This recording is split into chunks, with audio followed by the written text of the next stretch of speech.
Daily star প্রথম আলো কোনো পত্রিকা না।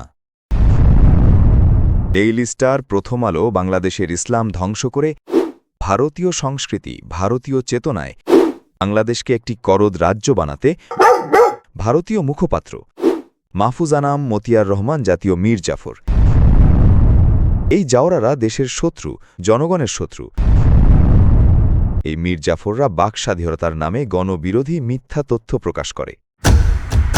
বিদেশের চিকিৎসকদের মতে পরবর্তীতে গৃহবন্দিত্বের 4 বছর তাকে বিদেশে চিকিৎসার সুযোগ না দেওয়ার কারণেই তার অসুস্থতা বৃদ্ধি পেয়েছে এবং তার ফলশ্রুতিতে অবশেষে তাকে মৃত্যুর কাছে হার মানতে হলো এই অপরাজয় নেত্রীর। তাই এই মৃত্যুর দায় থেকে ফ্যাসিবাদী হাসিনা কখনো মুক্তি পাবে না।